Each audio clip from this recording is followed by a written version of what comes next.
I'm JR. That's right. Here on the watch list. Been a long weekend. I want to start by apologizing. Apologies to everyone. I wasn't here on Monday in honor of Dr. Martin Luther King Jr.'s birthday. Honored. I guess for the holiday it is. And I'd always forget on Fridays when there is a Monday where we won't be doing the stream, and I always forget on the Friday to tell you because I'm headed out the door, bro. It's Friday. We've been drinking like energy drinks and teas and orange juice. What do you want me to do? We're tipsy and stuff. Still, I apologize. I didn't get a chance to jump in and even tell anyone in also the message section of the page what was going on. But I feel like eventually you guys must have figured it out. I hope you did. Either way, we got some things to make up for since we missed that day. But there is good news on that front. There won't be any of these Monday holidays for at least another few months. Probably like Memorial Day or something, bro. So we got like all the rest of January, February, March, April, man, and all of May. There might be a Monday. Maybe just a JR Monday where the best damn day of the week, I'm going to need to go ahead and recharge again. All depending on how these weeks go. I never really do that, so I don't know why I'm even saying that I'm going to do something like that. So happy to see you guys. Appreciate you all being here. I did see Squirrel Dragon. I believe you said there was a great game. I mean, I'm not wearing the Ram stuff for nothing, bro. I'm not wearing it for nothing. The only game that really was actually not close was that 49ers game where they got blown out by Seattle. Enough of all that sports talk. I got to fill it in since I missed Monday on TDR with John. All that sports WWE talk. I got to get it out of the way. But I don't know why I'm going through all of this. DJ Joey Tech, much love from San Francisco. Hi, I didn't see that message until after I talked about how the 49ers got their asses whooped. Maybe you're not a 49ers fan. Maybe you're not into football. Hopefully that's the case. Still, let's get going. I've been talking so much already. Tons going on. I think I overprepared again. We'll see if I go over. Maybe not, because I've been jamming all this stuff in lately, and I think I'm on a roll. So let's get that roll going. We understand what's been going on lately, right? I think we've been paying attention to what's going on with Greenland, with these threats, with these tariff threats. I'm gonna get to all of that, bro. Even the stuff that's going on in the streets in America, still up in Minneapolis, still going on and attacking American citizens as they promised that they would do. All that's still happening. But I can't lead with that stuff.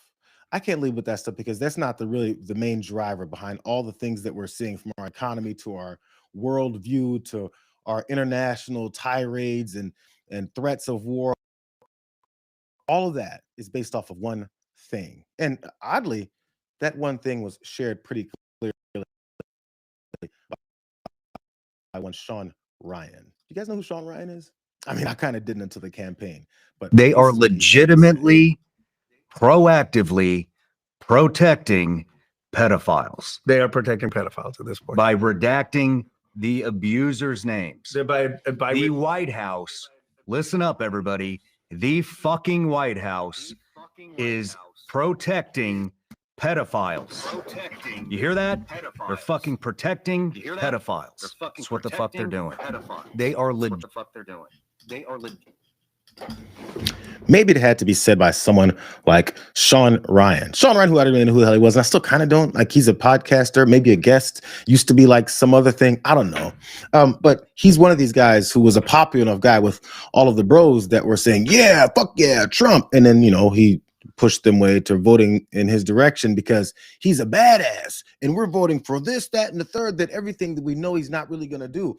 He was one of those guys. So since we got more of the Trump guys, figuring out this one very main thing, that Donald Trump is obviously, clearly, and unobjectively protecting pedophiles, including potentially himself, that he's doing all the rest of these things to make us not think about it, no longer see it, or understand that they're violating the Constitution and the law every day. Matter of fact, here's a piece of shit named Stu Peters.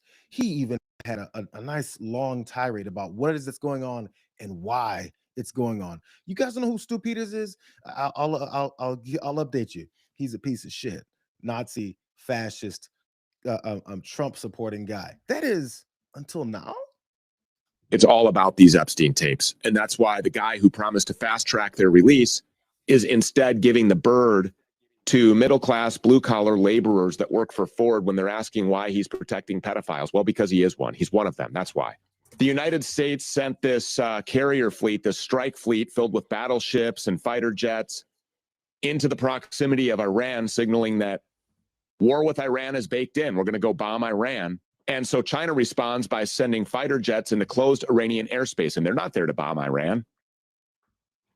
So we're going to go to war with China and Russia and Iran, while at the same time we have aspirations to take Greenland, take Cuba, take Colombia. We already occupy Venezuela, and we're going to start bombing things in Mexico. So obviously there is going to be a need for young American blood to go and fight and die in every corner of the earth to watch their brothers and sisters be torn limb from limb and blown up by IEDs, where they take their last breath in some faraway land thousands of miles away from everybody who loves them, realizing that they've either been conscripted or drafted into a war that they wanted nothing to do with because they realize that they do nothing to benefit the national security or economic interests of their people or of their country. Nobody's going to be worried about the... Pause for a second here. That's Stu Peters. I mean, a blatant, rabid, racist, bigoted sumbitch.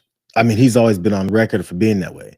I mean, look, you got the Nick Fuenteses of the world also speaking out, but Stu Peters, they're talking about the reasons why we're going through all of these international conflicts and threats for more wars. It's weird that he's against these things, but it's this odd thing. They were all on board for those promises of the release of Epstein files and coming after all those filthy, dirty Dems that are obviously the only people that are involved in it. So again, I think they're starting to see a couple of glimpses of light and understanding that Donald Trump is covering for people. And why would he be covering for Bill Clinton, though?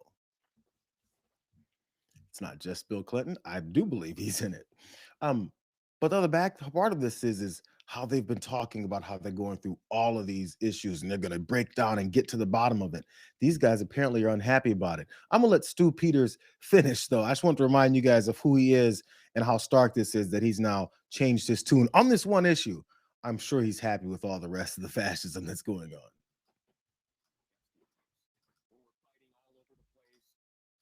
Hold on. I don't have it yet. Give me a second. You guys stop. Just calm down, okay? Here, I'm going to bring it back up. And I'll let him finish in 1 second. It's been a long weekend, you guys. It's been a long weekend. Come on. Give me a break. Here we go. Or of their country. Nobody's going to be worried about the Epstein tapes.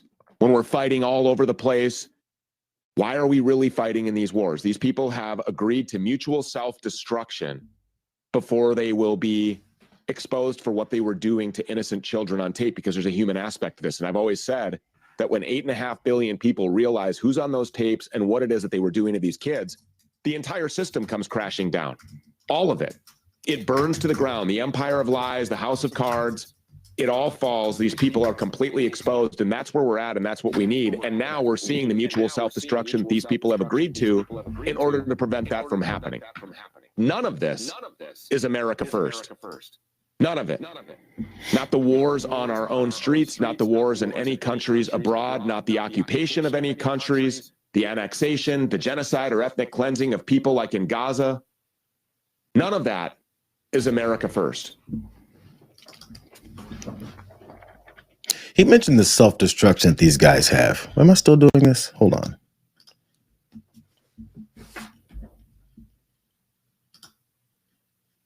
Hold on. There we go. He mentioned self-destruction and the reasons why they may want to even self-destruct based off of avoiding any accountability.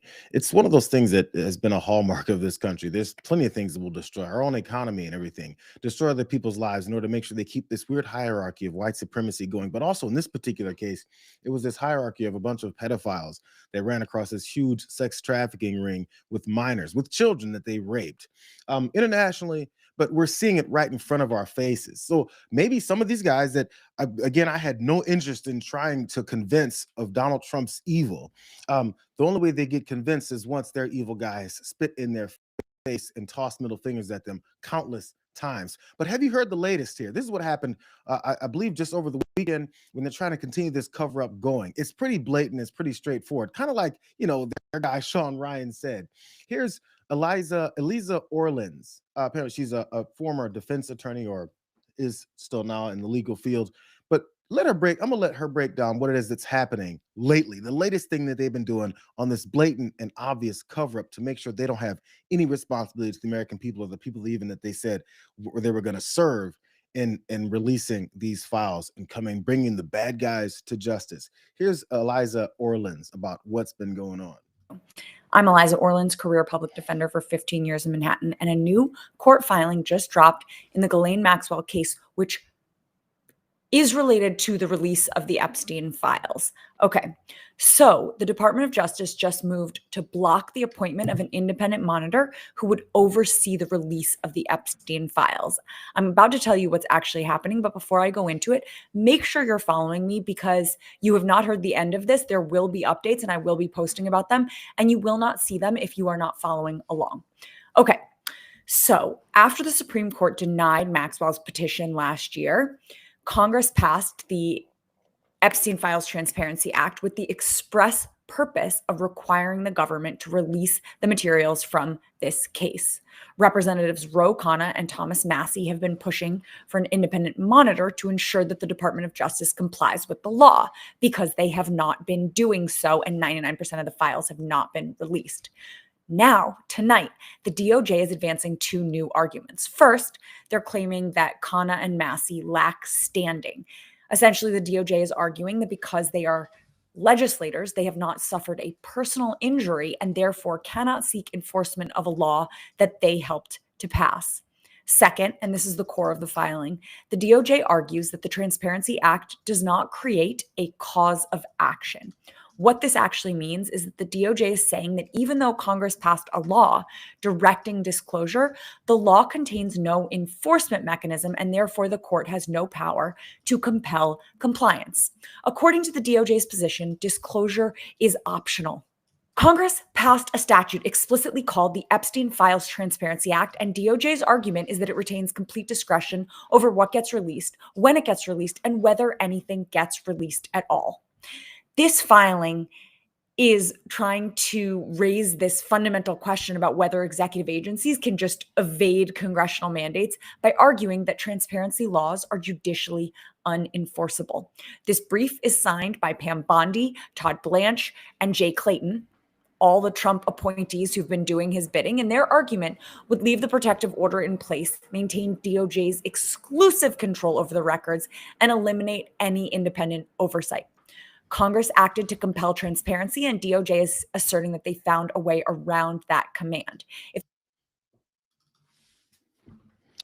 There's that.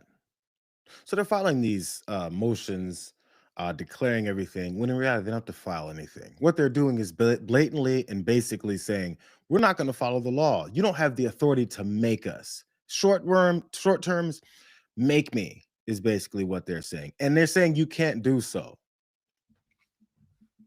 They're just doing it through this legal process to make it seem like any of this is on the up and up. This is their declaration that they're just not following any laws. So what are the next laws that they're going to not follow outside of the first 3,500 that they haven't been following to this point? But this is the big one. This is the one that they want to make sure. So how many more people who follow behind this president are going to ask themselves, why is it that he's this hell-bent on making sure none of this sees the light of day? We already know that they've only released about 1%, if that much, of the amount of files that they have, that they've been told, signed in law by this same president, that they're forced to release, that they're now saying, we don't have to, in fact, make me. I feel like the Sean Ryans of the world, the Stu Peterses, the Joe Rogans, and all the rest of these, broad podcasters who helped facilitate this guy's, normalcy. I feel like now your words don't mean much to them. They just kind of don't care. But I came across this. Did you guys see this?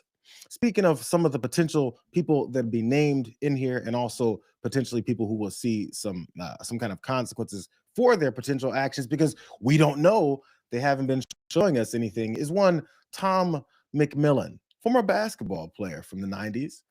He was on with Pablo Torre. This is from the beginning of December. I didn't see this, but man, does this really show how scared these folks might be and the reasons why people in this administration are trying to make sure none of this sees the light of day. And it's just, what do I say? I say, look, I haven't been involved in this thing for 35 years, so let's move on.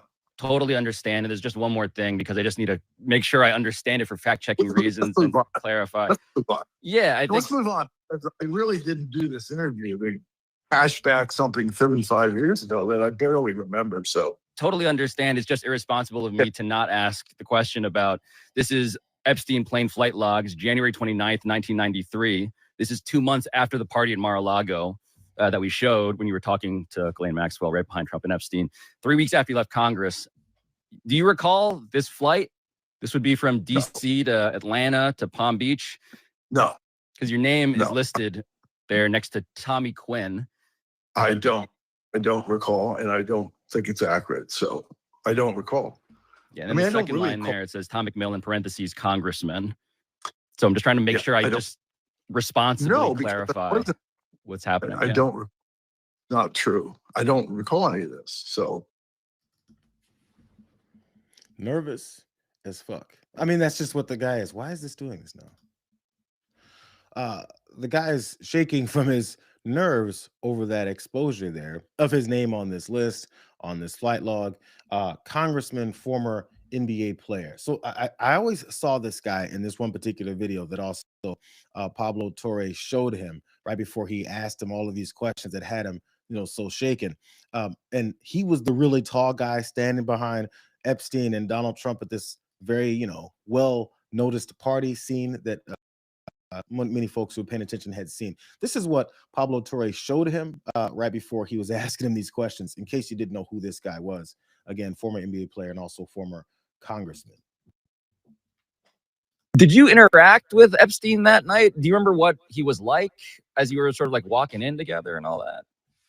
No, I just kind of walked into the party. The reason why I saw those cameras, I said, God, I didn't realize I was going to walk into a camera fest. And so that's kind of want to get out of there and just go into the party. This footage from like NBC that they were collecting, the camera fest, there's a very tall man that pops up from behind in the background. You're kind of like ducking away Ghislaine Maxwell. Did you have any relationship with her? What was the discussion that you were having at that moment behind Trump and Epstein? Because it's just like this historical time capsule of all of these characters. Well, I think that was the front of the party, and I was walking through. That's the irony of it. I was kind of saying pleasantries to people and moving on. Again, I have no idea what's going on with these files because they won't release what it is that we all have seen that they won't release. I mean, just a little bit that we won't see. It's a constant flow of how they're going to continue to do this. Let me play one last clip from this because this was highly interesting. This interaction between Torre and Tom McMillan. So as he tried to scurry and run off from this interview that was a little too, real for him. This is how it all ended, though. Is Tommy Quinn somebody that you're close with? Please, can we move on? I mean, this is just, I thought we were talking about sports and stuff. This was stuff 35 years ago. I don't have any relationships here. Moving on. So I'm going to leave. I'm sorry I wanted to talk about the good things and some of the things that, about college sports and so forth. This stuff's 30 some years old. Yeah. I can't. I consider you an important person in sports and politics. And so for me, to tell the story of the time capsule of your life, it just requires me to understand. It's not, I don't recall any of this. This is so long ago. I bet you don't recall 35 years ago. So let's sign off. Give me your final question. What is it? Is there any final comment based on what I've shown you that you'd want to express? I've said I haven't had any relationship with him since the early 90s.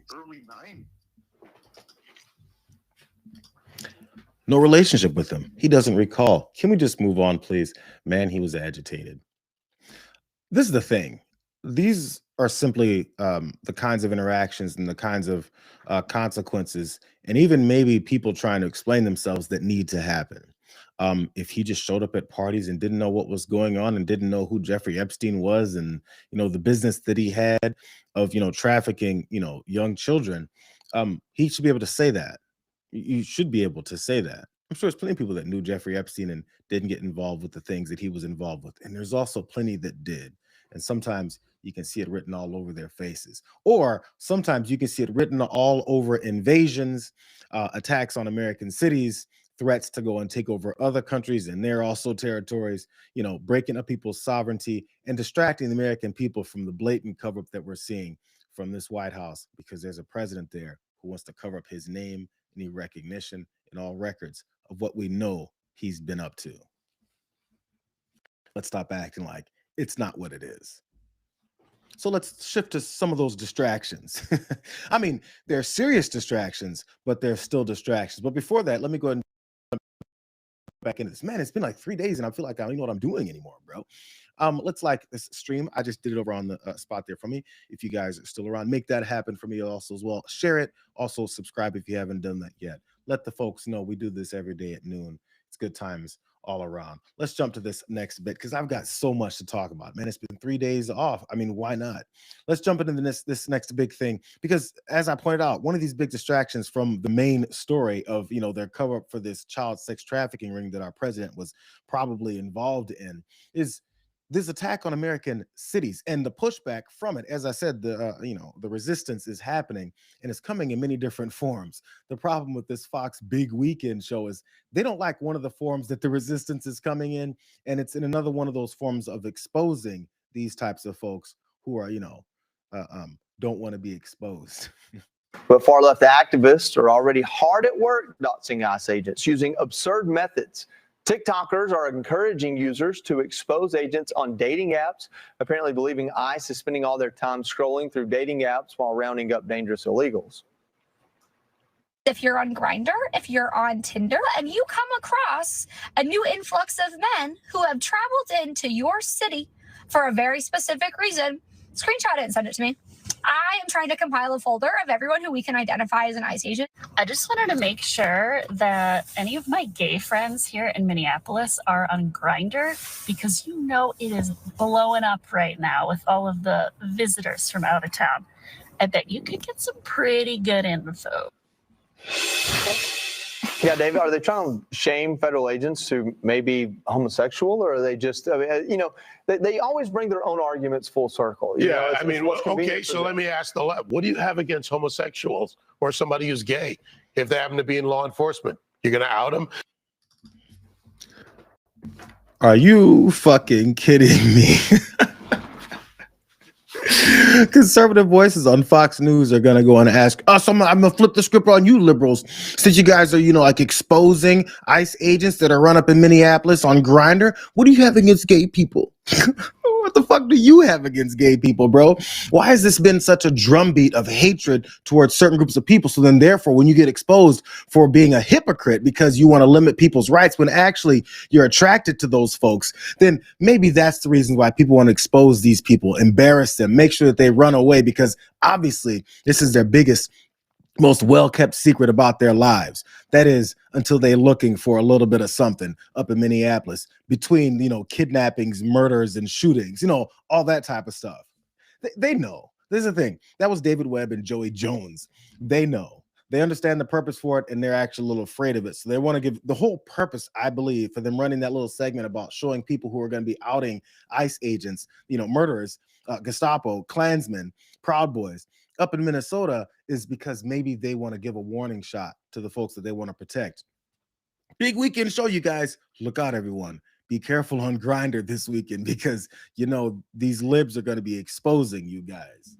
That's what it's all about. So in between, their searches for any kind of, action up in Minnesota, this is what they're doing to, a former United States Marine Corps member. Did you guys see this video? I've been putting all the uploads in the chat. Do not break my fucking window. You guys got into the John is looking at is a black. Get out of the fucking, get out of the car. Put the car in park, get out of the car. Put the car in park, get out of the car. Virginia, TBN. You know the Marine Corps veteran. I don't care what you are.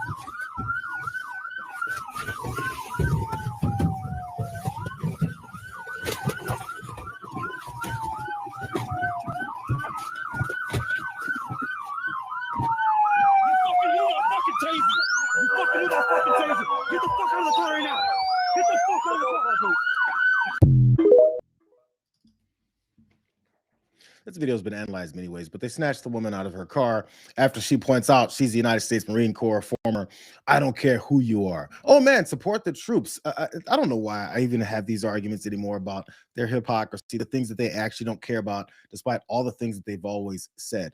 They built this weird credibility off of supporting the troops, big on the economy, America first, patriotism, and all that bullshit that they don't believe in any of, that they're violating in every realm. I'm sorry. The law and order one is one of the main ones, as we continue to see them break the laws and then claim that whatever Donald Trump says the laws are the actual laws. Let me go to another instance of them violating a veteran's rights as they run up into his business and snatch employees out. Sorry, this keeps doing this. Give me a second.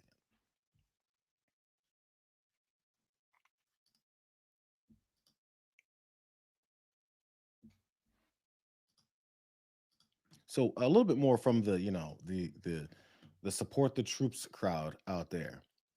Here it comes. This is taking a second today. I am a U.S. veteran. I'm a citizen. For once in my life, I'm thinking I'm back in Afghanistan. So really think about that implication. It's not a combat zone. This is America. What happened? It's just like we hear, they're running around and they came to our facility. Luckily, we saw them across the street walking over here. Because of the state of the world right now, we have contingency plans on how to protect our people. Thankfully, we were able to lock our doors and deny them entrance. They didn't have warrants then? No warrants. They're coming here on the off chance? Yeah, indiscriminately, just your skin tone, your type of job and everything. That's what they're targeting. They took one of your employees? Yes. So, unfortunately, we don't know what's going to happen to him. It's he pop up and disappear. So we have to let his family know and wish them the best and try to support them as much as possible. We are a family here. That's what we try to really push in the sense of this business. We're a family-owned business. We're local. Everybody here is family. So seeing this happen is very detrimental. I mean, my staff is emotionally wrecked. It's not something you're used to. It's not the America I fought for. When you say it feels like Afghanistan, the threat level, the trauma, is that what you're talking about? Well, let's put it this way. When you're driving around looking over your shoulder constantly for threats, when you're constantly looking at the person, whether they're going to be a threat to you, your life, your state of being, yeah, absolutely. That's what we were trained to do. Are they going to hurt me, cause me harm? Yes, no, and you move on. I'm not saying that's what we should be thinking or doing. Absolutely not. But my own traumas take me that way. And there's a lot more veterans out there, brothers and sisters, who think and feel the same way. It's not a combat zone. This is America. We have the police here. We have laws. None of them are being followed. None of them are being implemented. It's honestly a disgrace to our country. This is not what I fought for. I don't stand. Another veteran there talking about what he did not fight for, being these wars in our streets. It reminds me of Afghanistan. So how much longer before people who potentially have the PTSD that he described some folks having from their experiences over in combat zones then start thinking, well, I need to start defending myself because I'm not going to come back home and then die at the hands of fake military, at the hands of fake law enforcement, at the hands of people who are looking to just destroy people's communities, break up people's businesses, and take away neighbors. Yo, this is what they're looking for. I know Tim Walz said it. And everyone else that was talking about being careful and all that. This is the purpose. They're going to keep shooting and attacking and kidnapping and disappearing people if you don't do anything. I guess the worry is that they'll shoot on top of it, because that's already happened too. I just think he's given the full scope of what it is that we're seeing from folks who have to respond to these things. So speaking of being in response to this stuff, I know the Sunday shows, I knew they were going to be chocked full of all of these liars coming on to try and talk about or excuse with the same bad excuses their actions. I jumped in with Greg Bovino first, because as we're also seeing is the continued deployment of these chemical agents that was adjudicated a while ago. He was shamed for it. I think kicked out of Chicago damn near over it. Their use of chemical agents, so he just took it to another city and has, the same types of bad excuses for it. And this doesn't even cross the line into excuses anymore. This guy's just putting his face in front of cameras and he's, nodding, flipping his nose at us and telling us, I'm going to do whatever the hell I want. Exactly. We're going to continue to use that minimum amount of force necessary to accomplish our mission. And we never did use tear gas or any other less lethal munitions against peaceful protesters. We support the First Amendment. We always support the First Amendment, but when they cross the line and they're violent, we will use those less lethal munitions because it keeps them safe, it keeps our officers safe, and it keeps the public safe. Doesn't get much more Nazi than that. We're deploying tear gas on general society to keep them safe, because general society needs to be kept safe from who? The people that are attacking them with tear gas, which also has this weird flip of the script that they're not really doing it. That is until these people cross the First Amendment rights and then go to doing what? Being violent? You mean in those situations where this Border Patrol and ICE folks always talk about how people are being violent? That is until video evidence shows that they weren't being violent and that they're lying every time. So since we've seen them lie about whether or not someone's been violent to them directly, and most recently the Renee Good murder, I feel like we shouldn't listen to anything else that they have to say when it comes to them talking about violence meeting them. So here's Kristi Noem. She went on Face the Nation. She had the opportunity to talk about those chemical agents as well. Let's see if she gave us any kind of reality or truth. And I'm hopeful that he does recognize that he needs to start working with us. Are your agents going to comply? I know the White House has asked him to. Sorry, with the federal order on Friday to not use chemical agents? That federal order was a little ridiculous because that federal judge came down and told us we couldn't do what we already aren't doing. We just saw video of chemical agents being used. We only use those chemical agents when there's violence happening and perpetuating, and you need to be able to establish law and order to keep people safe. That's the only situation. So that judge's order didn't change anything for how we're operating on the ground, because it's basically telling us to do what we've already been doing. Madam Secretary, thank you for your time this morning. I guess they were up against the break, and Brennan had to let that BS answer just slide. You know what? I'm gonna recite what Kristi Noem said. Since the way she says it, we're used to hearing lies. But if you hear someone else literally say what she just said, you can understand how ridiculous that whole thing sounded. Well, first of all, she said they're not using chemical agents. That is until Brennan then jumped in and said, "Well, we have video of you using chemical agents." This was her response. We only use those chemical agents when there's violence happening and perpetuating, and you need to establish law and order to keep people safe. That's the only situation. So that judge's order didn't change anything for how we're operating on the ground, because it's basically telling us to do what we've already been doing.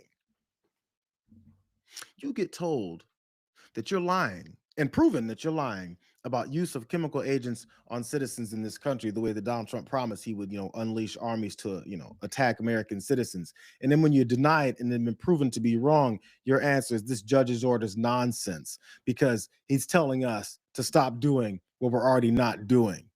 That is, unless you refer back to 5 seconds before that and see that there's a video of you doing exactly what it is that we're saying you're doing.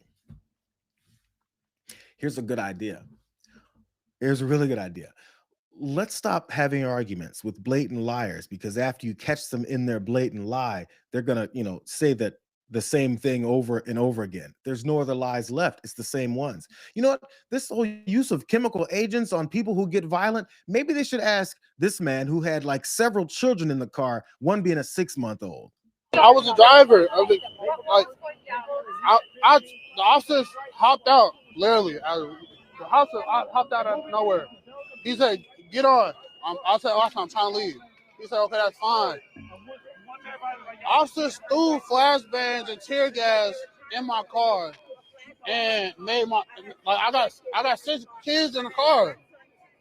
But my 6-month-old can't even breathe. My 2-year-old then flipped out the damn car. This was flipped over. My car filled with tear gas. I'm trying to pull my kids out the car. I'm telling the officer I need ambulance. It took him 5 fucking minutes. He's going back and forth with me, telling me to go back in there and call and tell them to come up Lindale. They can't even come up Lindale. Does he look like he was attacking folks? Were the 6 children in his car, including a 6-month-old, were they, they stepped too far past their First Amendment rights and then get to talking too much? Was the infant crying too much? Was the baby too loud? Was all that happening as they continue to tell these lies? Let's go back to Christy Noam now, because she was asked specifically about a couple of instances, and one being that man and those children in the car. So remember what Bovino said, and then also what she lied about afterwards, and then how she follows it up with this latest BS. There were allegations there of aggressive tactics. You've seen other incidents, for example, out in Minneapolis, this family with 6 children, with one as young as 6 months old, got kind of caught in the incident as they were driving to basketball practice.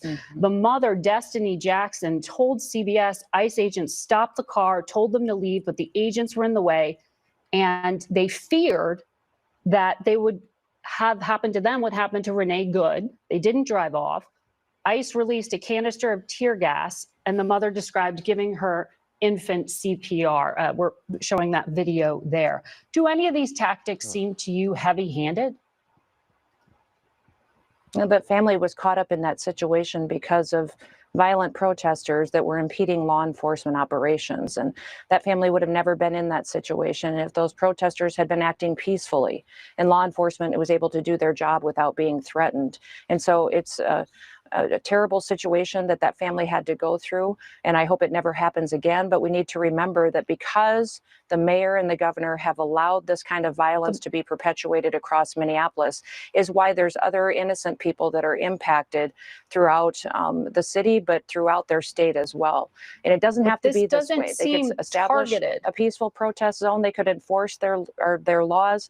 And if Governor Walz didn't recognize that what he is doing there is poor leadership, he wouldn't have put his National Guard on standby in order to respond. And I'm hopeful that he does recognize that he needs to start working with us. Are your agents going to comply? I know the White House has asked him to. That was when she went on to ask them if they're going to comply with these with this order to stop using chemical agents, which she doesn't give a damn. How much concern do you think she had for those children? You saw those kids getting scrambled out of that car that was damn near on fire, and then the one baby at the back end, it was limp. How much of a damn do you think she gives for these folks?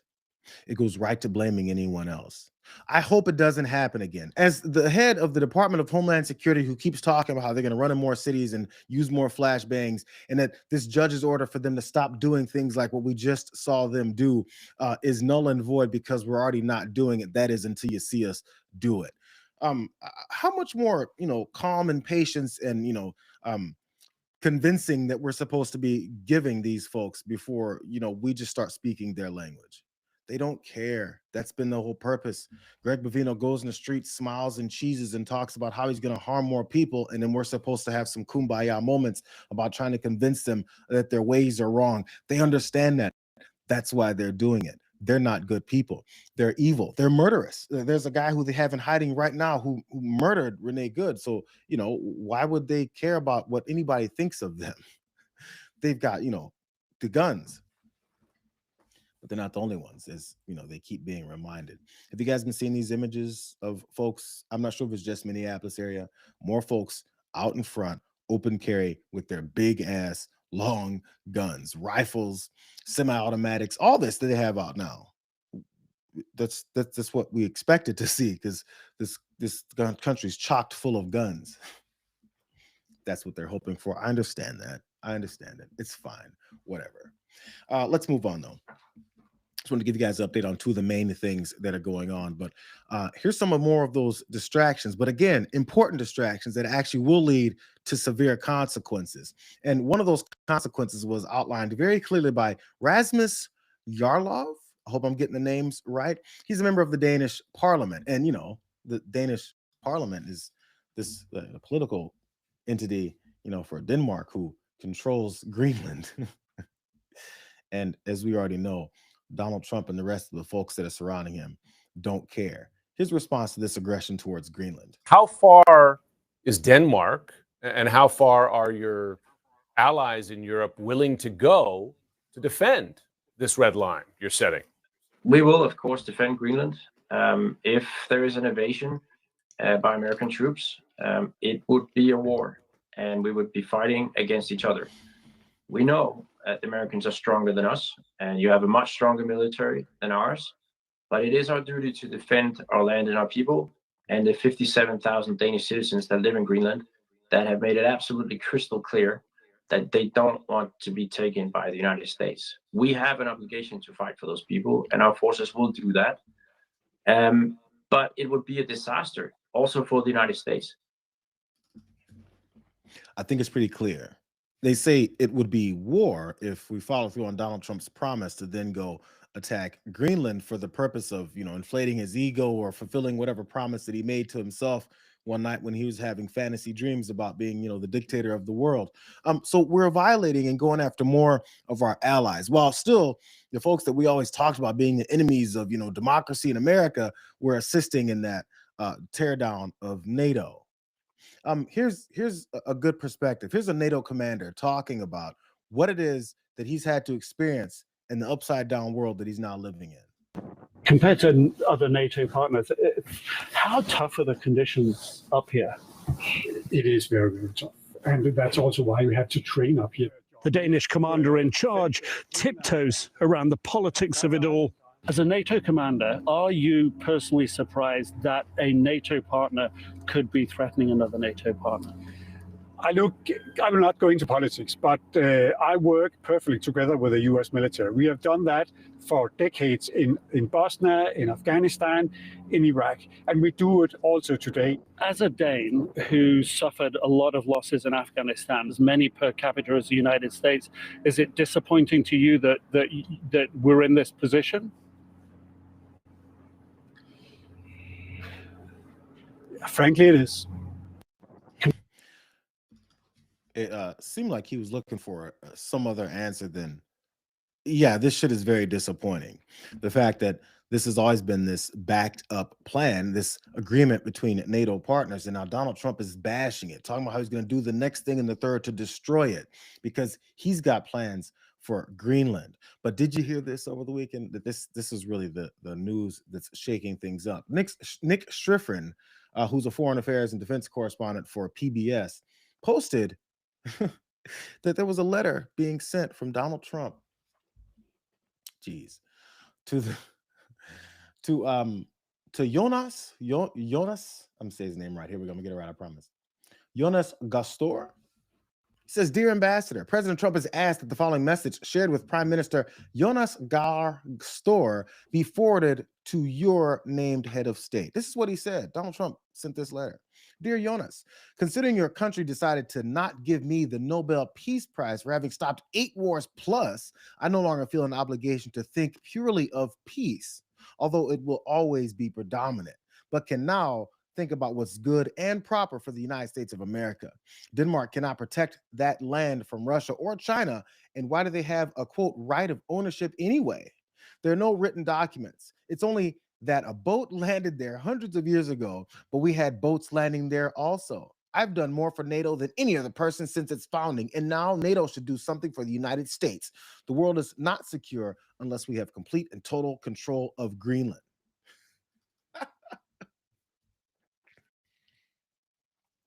This stupid, sorry son of a bitch thinks that, as he pointed out in this letter, since your country decided not to give me the Nobel Peace Prize, I no longer have to think of peace, as if he's ever thought of peace in the first place. This was an actual letter. People thought it was lies. People thought it was some manipulated thing by some leftist. That is before they confirmed that it was. And he was sitting there silent, waiting for, I guess, the revelations to come forward. So here more. In our message to Trump, we conveyed our opposition to his announced tariff increases against Norway, Finland, and select other countries. We pointed to the need to de-escalate and postpone a telephone conversation between Trump, Stubb, and myself on the same day. The response from Trump came shortly after the message was sent. It was his decision to share his message with other NATO leaders. This is the Norwegian prime minister talking about what sparked that ridiculous letter, which was a message from him asking for a lesser, to stop these escalating tendencies that Donald Trump's got. So he went on to talk about how it doesn't make any sense for him to be so upset about the Nobel Prize. He says Norway's position on Greenland is clear.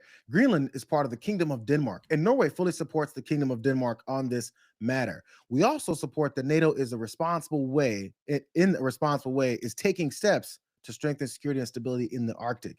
As regards to the Nobel Peace Prize, you dumb, I've clearly explained, including to President Trump, what is well known. The prize is awarded by an independent Nobel committee, not the Norwegian government. You stupid fuck. Jeez. So in not knowing how things work, this guy writes a letter to escalate things further in response to a letter asking to de-escalate things. And the reasons he's escalating is because the country didn't award him with the Nobel Peace Prize, which they don't even do. Jesus. So this has been his push since then. No, it's 5 different levels to this. I'm having trouble even keeping up with it. I'm trying to organize the flow of which this happened in my brain. So on top of that, 8 European countries targeted by U.S. President Donald Trump for a 10% tariff for opposing American control of Greenland blasted that move on Sunday. And those countries warned that his threats undermine transatlantic relations and risk a dangerous downward spiral. Let's see, threatening Greenland, then sending a letter to the prime minister saying that you didn't give me the Nobel Peace Prize, so therefore I'm not thinking of peace, and then slapping more 10% tariffs on anyone who opposes him, anyone who sends any kind of support, via NATO to defend this land from the guy who says he's hell-bent on attacking it is a problem.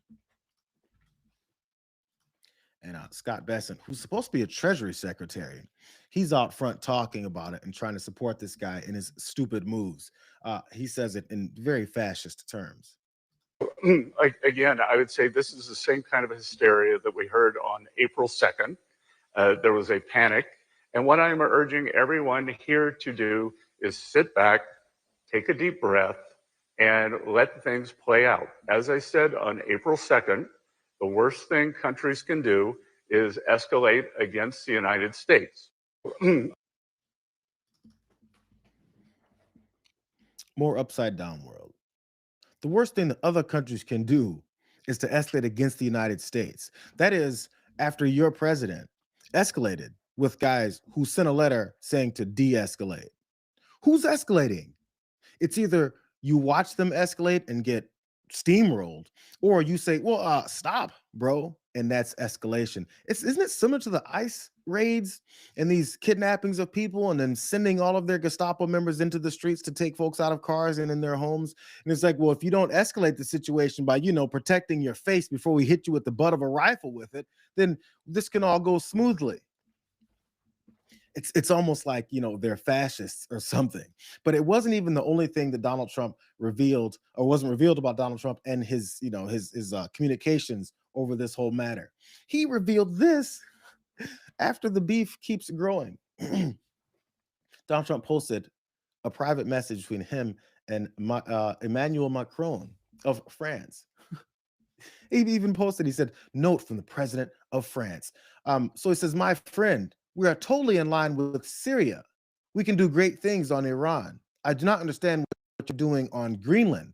Let us try to build great things. 1, I can set up a G7 meeting after Davos in Paris on Thursday afternoon.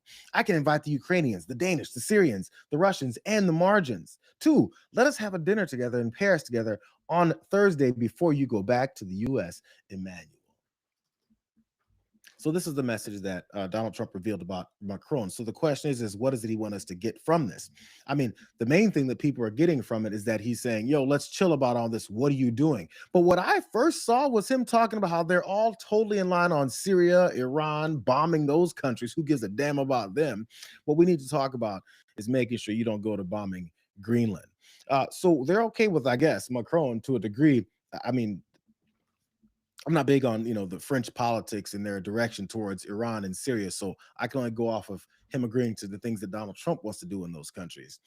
He's on board with those things. Just don't touch Greenland. So I guess people are giving him enough of a pass since he's trying to stop the invasion of Greenland, but he's totally on board for the rest of these bombings. I just want us to see the way that, maybe many of these alliances work towards and against certain countries and certain folks, and then maybe have some more red lines when it comes to other countries.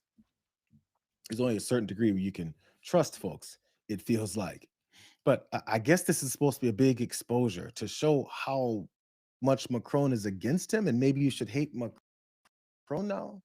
I really don't know. But he was asked on a tarmac again further questions about this beef with Emmanuel Macron. Have you invited President Putin to be a member of the Board of Peace? Yeah, he's been invited. And do you have any response to President Macron saying he will not join the Board of Peace? Oh, did he say that? Well, nobody wants him because he's going to be out of office very soon. So, that's all right. What I'll do is if they feel like Costo, I'll put a 200% tariff on his wines and champagnes, and he'll join. But he doesn't have to join. If he said that, you're probably giving it to me a little bit differently. But if he actually did say that, but as you know, he's going to be out of office in a few months. Have you guys heard about Trump's process of peace, whatever he's calling it, a board of peace on Gaza? That is, despite the fact that we've still got Israeli troops bombing the hell out of people, and there's been no ceasefire. But he's got a board of peace that he's invited Vladimir Putin to be a part of. And since Emmanuel Macron turned his ass down, we don't want him anyway. Sounds like every time someone turns him down, that's what he likes to say. I didn't want you anyway. And instead, we'll slap a 200% tariff on wines from France. What does that have to do with the economic outlook of our country? That proposed thing about tariffs, how we're going to bring the golden age to America through tariffs. And it's an economic strategy, not a strategy of apparently forcing Emmanuel Macron to join his board of peace so he can try and cleanse this whole thing, this genocide that we've been funding over in Gaza. But since he doesn't want to be a part of it, he's going to tariff him 200%. And what happens with those tariffs again? It's almost like, consumers and American businesses pay those tariffs. And then when reciprocals come, we have to have issues with getting imports to even create some of the products that are done here. But he's just slapping tariffs on everyone, and that's the solution to everything. I feel like there was a couple folks left who still said they have some opposition to Donald Trump and what's going on with Greenland. One of those folks is Tom Tillis, Republican Senator Tom Tillis. Man, he was been talking a big game. He and a few other folks, Don Bacon, who's retiring because he's scared running his ass away, have tough things to say once it comes to pushing back on Greenland. But you won't be surprised to hear it's not all that tough. I mean, it's only like kind of tough. Here's Tom Tillis being, kind of tough.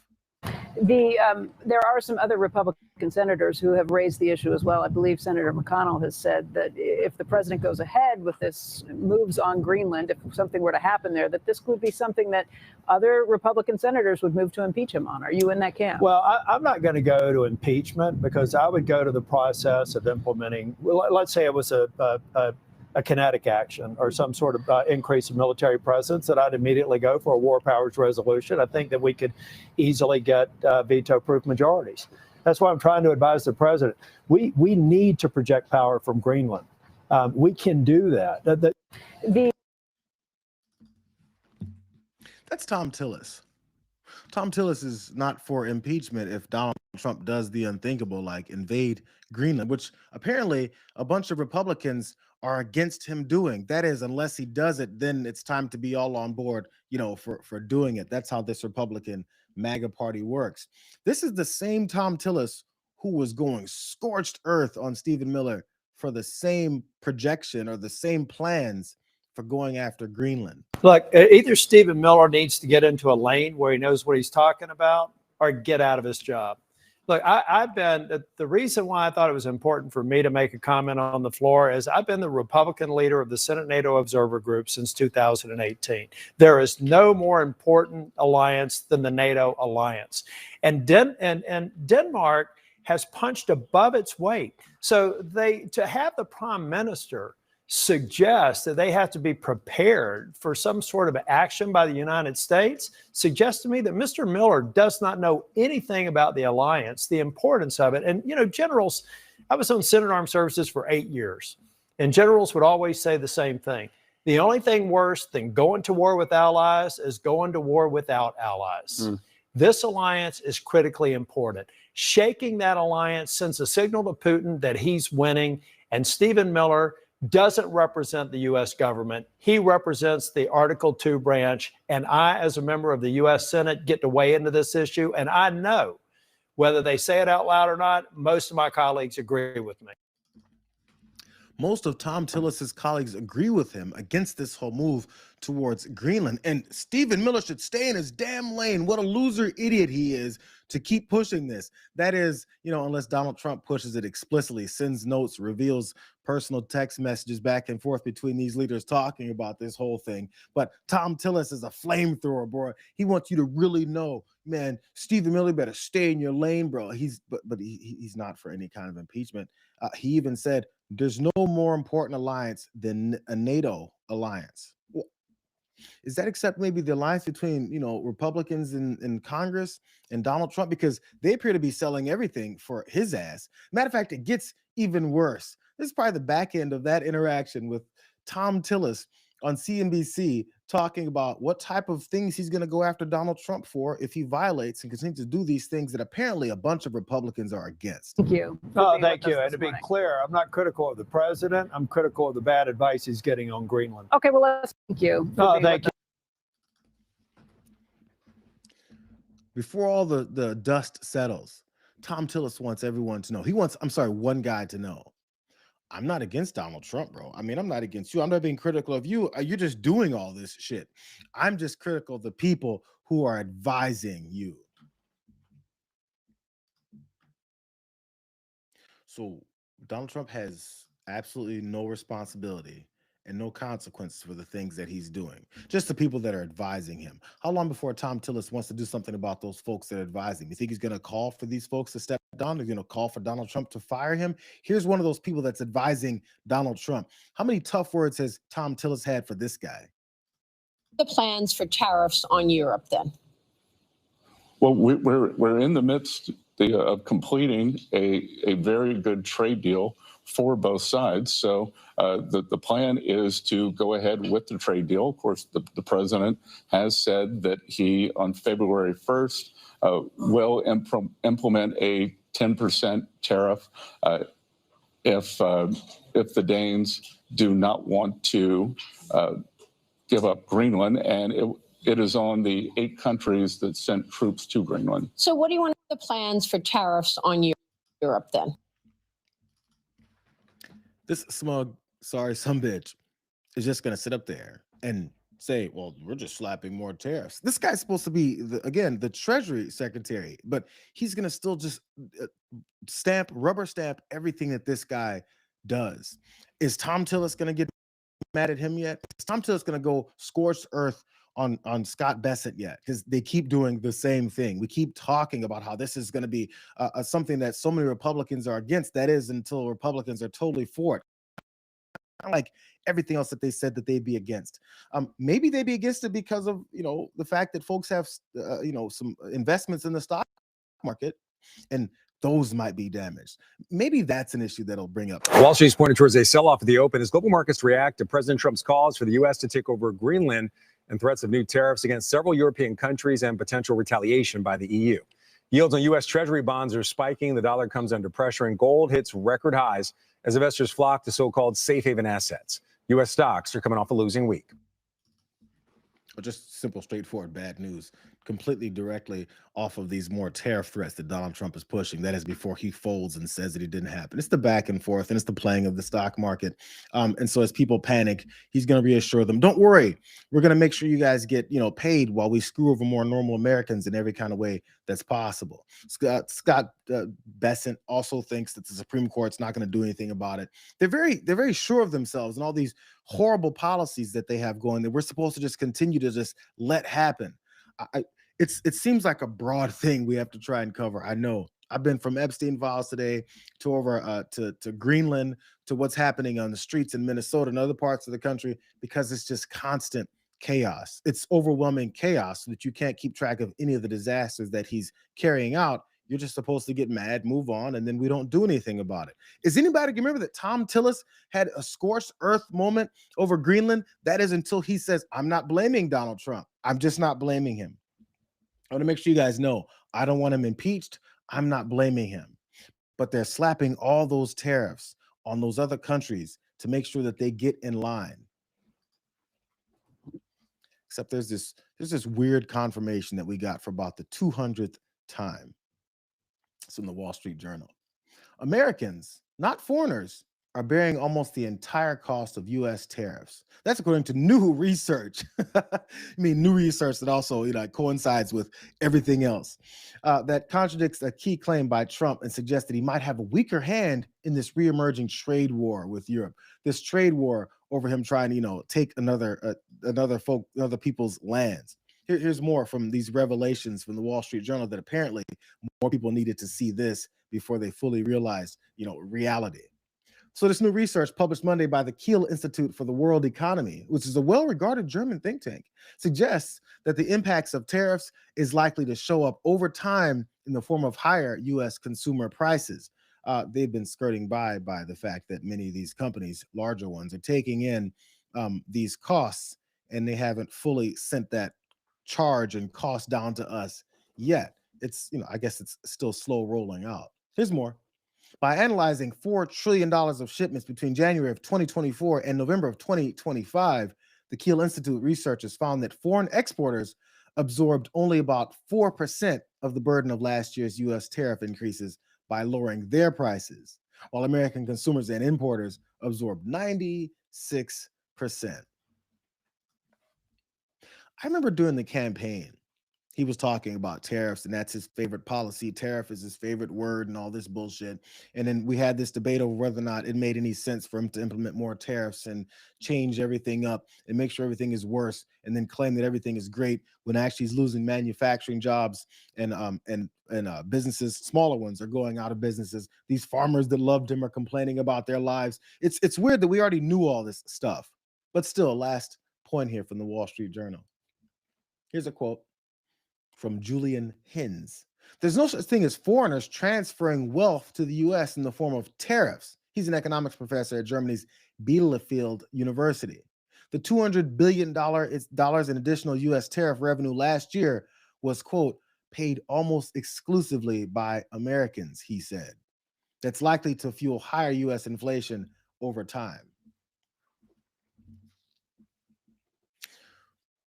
So we've got, I guess, an intersection of his desire to go and take over Greenland, either by aggressive force or then now by screaming about tariffs, which of course would add to more costs for American consumers, businesses, and anyone else on this end of this deal. But Tom Tillis doesn't want to impeach this guy. Okay. This is where we stand in this country. So in case you were looking for any kind of fight coming from this MAGA Republican Party that keeps having these small fractures, don't bet anything else on that. They're going to talk.